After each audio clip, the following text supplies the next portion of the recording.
पहले चरण के चुनाव प्रचार के थमने के साथ ही बात करेंगे लल्लन सिंह के ऊपर एफआईआर की और साथ ही बात करेंगे तेजस्वी के मास्टर स्ट्रोक की। बिहार की राजनीति में अब तक की ये 3 बड़ी खबरें हैं, क्योंकि पहले चरण का चुनाव 6 तारीख को होना है और इससे पहले देखिए किस तरह से चुनावी दांव हर पार्टी अपनी तरफ से खेल रही है। इन सबके बीच जेडीयू नेता लल्लन सिंह पर जिस तरह से ये कहा जा रहा है कि उन्होंने भड़काने का प्रयास किया है, लोगों को डराने का प्रयास किया गया है, विपक्ष ने एफआईआर की चुनाव आयोग में शिकायत की है और साथ ही साथ इधर चुनाव प्रचार क्योंकि आज शाम 5 बजे पहले चरण के लिए थम जाएगा, इसीलिए तमाम पार्टियों ने आज कमर तोड़ मेहनत जो की है पहले चरण के लिए, उसका मेगा शो हो रहा है, रैलियों का रेला है। और इन सब के बीच में तेजस्वी का मास्टर स्ट्रोक, तेजस्वी यादव ने यह कहा है कि अगर सरकार बनती है तो महिलाओं के खाते में सीधे 30,000 रुपए जाएंगे, यानी 10,000 के बदले 30,000 का ये दांव किस तरीके से फलेगा फूलेगा ये तो आने वाला वक्त बताएगा। लेकिन चुनाव के पहले चरण से पहले ये जो तस्वीरें आ रही हैं वो बिहार के चुनाव को बेहद दिलचस्प बनाती हुई नजर आ रही है। तो विस्तार से 3 बजे की इन 3 बड़ी खबरों पर अब करते हैं चर्चा। तो बिहार विधानसभा चुनाव के पहले चरण की 121 सीटों के लिए आज प्रचार का आखिरी दिन है। शाम 5 बजे के बाद प्रचार पूरी तरह से थम जाएगा, यानी शोर गुल सब थम जाएगा। पहले चरण में यानी 6 नवंबर को 18 जिलों की 121 विधानसभा सीटों पर वोटिंग होनी है। पहले चरण में मधेपुरा, सहरसा, दरभंगा, मुजफ्फरपुर, गोपालगंज, सीवान, सारण, वैशाली, समस्तीपुर, बेगूसराय, खगड़िया, मुंगेर, लखीसराय, शेखपुरा, नालंदा, पटना, भोजपुर और बक्सर जिले शामिल हैं। चुनाव आयोग के अनुसार इस चरण में 3,75,13,302 मतदाता अपने मताधिकार का इस्तेमाल करेंगे। मतदान के लिए 45,341 बूथ बनाए गए हैं, जबकि 1,314 उम्मीदवार मैदान में हैं। सभी बूथों पर 5 नवंबर की शाम तक डिस्पैच सेंटर से ईवीएम, वीवीपैट और अन्य चुनाव सामग्री के साथ मतदान कर्मी और सुरक्षा बल पहुंच जाएंगे। आयोग ने 6 विधानसभा सीटों पर मतदान का समय 1 घंटे घटा दिया है। ये क्रूशियल सीट्स मानी जाती हैं। अब इन सीटों के 2135 मतदान केंद्रों पर वोटिंग सुबह 7 बजे से शाम 5 बजे तक होगी। इनमें खासतौर पर सिमरी, बख्तियारपुर 410 नंबर बूथ है, महिषी 361 नंबर बूथ, तारापुर का बूथ नंबर 414, मुंगेर का 404, Jamalpur booth number 492, Suryagarha booth number 56 शामिल है। यह फैसला इन क्षेत्रों की संवेदनशीलता को ध्यान में रखते हुए दूरी और स्थानीय प्रशासन के सुझाव के आधार पर लिया गया है। बाकी 115 विधानसभा सीटों पर मतदान सुबह 7 बजे से शाम 6 बजे तक संपन्न होगा।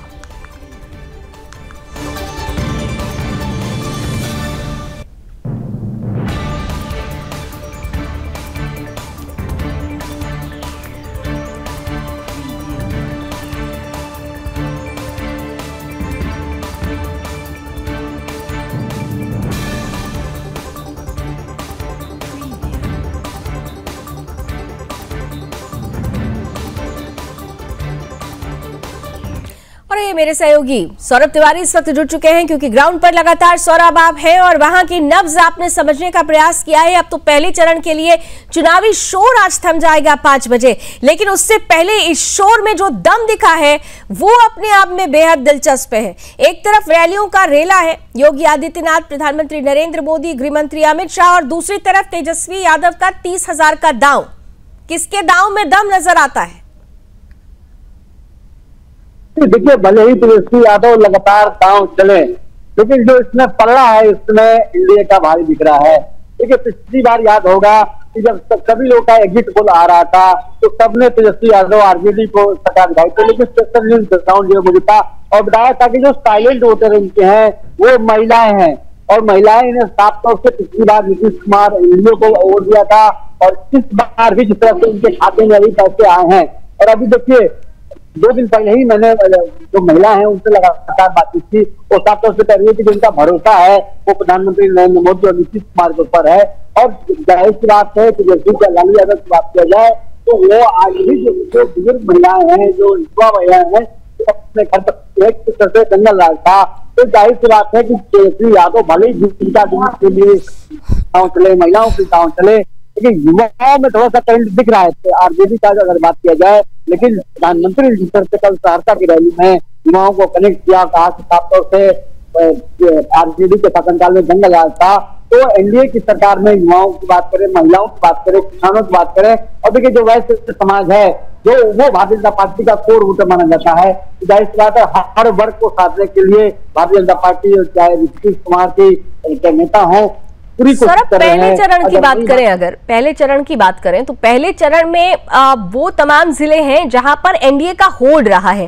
क्या आपको लगता है कि पहले ही चरण से वो कहते हैं ना कि हवा किस दिशा में जाएगी उसे सेट कर दिया जाता है तमाम पार्टियों की तरफ से, तो क्या आपको लगता है कि इस पहले चरण में ही एनडीए उस हवा को सेट कर देगी जिसका दावा वो कर रही है कि वापसी एनडीए की ही होगी, सरकार एनडीए की ही बनेगी? क्या आपको लगता है कि इस पहले चरण में वो दम इस बार भी नजर आएगा या फिर कुछ चुनौतियां आपने देखी है क्योंकि आप ग्राउंड पर हैं? देखिए मुकाबला आसान तो नहीं दिख रहा है लावनी, मुकाबला कड़ा है। 2020 की तरह उतना भी कड़ा नहीं है, सिर्फ 12,000 वोटों से फैसला हुआ था 2020 में, लेकिन इस बार भी मुकाबला कड़ा है। और जाहिर सी बात है भारतीय जनता पार्टी नीतीश कुमार और चिराग पासवान उनकी जो गठबंधन है, इंडिया गठबंधन है, पूरी कोशिश करेगा कि जो बहुमत का आंकड़ा है 121 जो पहले फेज चुनाव हो रहा है उसके जितने अधिक करीब पहुंचाया जाए और सेकेंड फेज में भी बहुमत के आंकड़े को पूरा छू लिया जाए। जाहिर सी बात है देखिए पिछली बार जिस तरह से लड़ाई हुई थी, कार्तिक लड़ाई हुई थी, इस बार भी कार्तिक लड़ाई है। और लेकिन जाहिर सी बात है कि एनडीए का तेज है। और देखिए सबसे बड़ा प्लस पॉइंट है नीतीश कुमार, भारतीय जनता पार्टी के साथ है नीतीश कुमार। भले ही लोग इसको कुछ भी कहें, चाहे आम आदमी कहे, चाहे आरजेडी कहे, नीतीश कुमार की जो विश्वास है वो सही नहीं है। बिल्कुल, चाहे कुछ भी कहा जाए, लेकिन नीतीश कुमार एक ब्रांड है बिहार के लिए और यही वजह है कि पल्ला कहीं ना कहीं से इससे भारी बनता हुआ एनडीए का नजर आ रहा है। लेकिन इन सबके बीच में दावों का पिटारा भी खुल रहा है और आज ललन सिंह के साथ भी जो हुआ है उस पर भी हम आपसे बात करेंगे। लेकिन बिहार विधानसभा चुनाव के पहले चरण का जो शोर है वो आज शाम थम जाएगा। चुनाव प्रचार का शोर आज शाम 5 बजे थम जाएगा। पहले चरण की वोटिंग से ठीक पहले एक और दिलचस्प तस्वीर आई है। केंद्रीय मंत्री और जेडीयू के वरिष्ठ नेता ललन सिंह की टिप्पणी ने विवाद खड़ा कर दिया है। दरअसल मोकामा में दिए भाषण पर राजनीतिक हंगामे के बीच चुनाव आयोग ने भी एक्शन ले लिया है। ललन सिंह को पहले नोटिस जारी किया गया और अब उनके खिलाफ केस दर्ज कर लिया गया है। जनता दल यूनाइटेड के वरिष्ठ नेता ललन सिंह ने सोमवार को मोकामा में प्रचार किया था। जेडीयू ने अनंत सिंह को मैदान में उतारा है, जिन्हें पिछले दिनों जनसुराज पार्टी के उम्मीदवार के लिए प्रचार कर रहे दुलार सिंह यादव की हत्या के सिलसिले में गिरफ्तार किया गया है। अनंत सिंह की गिरफ्तारी के बाद मोकामा में ललन सिंह और जेडीयू के अन्य नेताओं ने चुनाव प्रचार के लिए मोर्चा संभाला।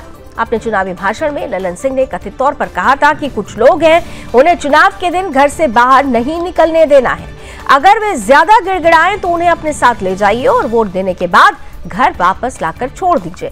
अभी कमान संभालिए, चुनाव के लिए अब समय नहीं बचा है। ललन सिंह का कथित वीडियो सामने आने के बाद विपक्ष हमलावर है। आरजेडी ने एक्स पोस्ट में लिखा, केंद्रीय मंत्री ललन सिंह चुनाव आयोग की छाती पर बुलडोजर चढ़ाते हुए कह रहे हैं कि गरीबों को वोटिंग के दिन घर से निकलने नहीं देना है, घर में बंद कर देना है और अगर ज्यादा हाथ पैर जोड़ेगा तो अपने साथ ले जाकर वोट गिराने देना है। इसके साथ ही आरजेडी ने चुनाव आयोग पर भी सवाल उठाए हैं।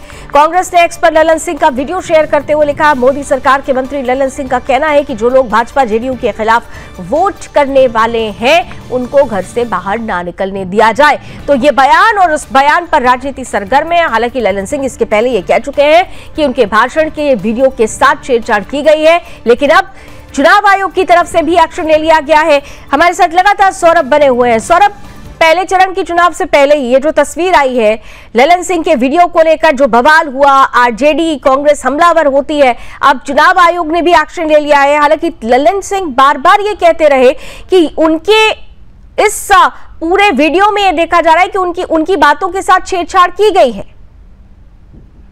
क्या इंपैक्ट देख पाएंगे इसका?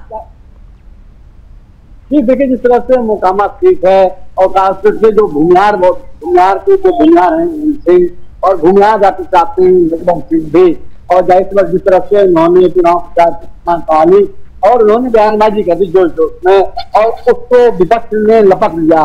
इसमें अगर आप उंगली भी पकड़ाएंगे तो विपक्ष है आपका वो हाथ पकड़ लेगा और जाहिर सी बात है फंस गए हैं। और इसको लेकर पूरे एनडीए सरकार को वरिष्ठ मंत्री हैं जो मोदी सरकार में प्रदेश में भी मंत्री रहे हैं, सांसद भी रहे हैं, तो जाहिर सी बात है आरजेडी की बात की जाए, कांग्रेस की बात की जाए तो दोनों दलों में, उनके गठबंधन में आज ललन सिंह के बहाने पूरे एनडीए सरकार पर हमला कर रही है, चुनाव आयोग पर हमला कर रही है। तो जाहिर बात है चुनाव आयोग को वीडियो को देखने के बाद उनको नोटिस भेजा गया है। तो जाहिर बात है ललन सिंह ने अपनी पार्टी के लिए उसको बता दिया है। जिस तरह से अनंत सिंह ने जिस तरह से उसका नाम आया था और जिस तरह से जो रिपोर्ट बनाई गई थी, ये चुनाव आयोग उस रिपोर्ट से खुश नहीं था।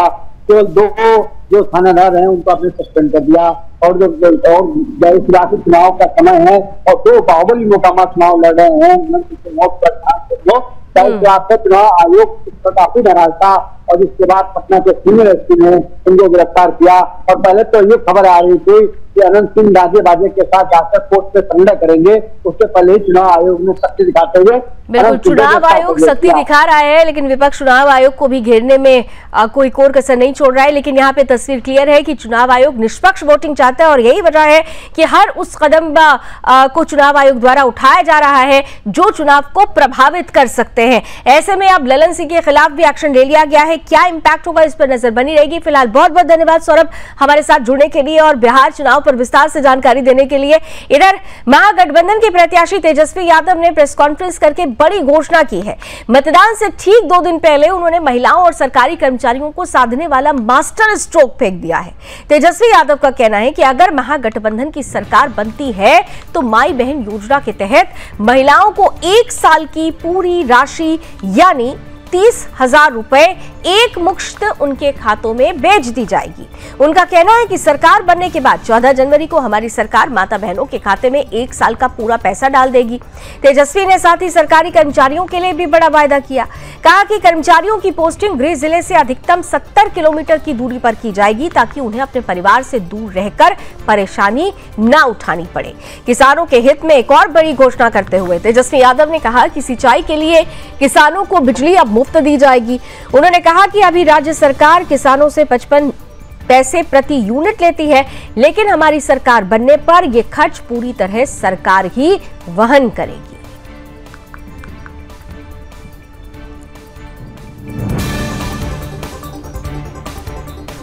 तो चुनाव दिलचस्प हो रहा है, वायदों का पिटारा खुल रहा है, लेकिन अब जनता जनार्दन को तय करना है कि वो इस बार बिहार का बॉस किसे चुनती है।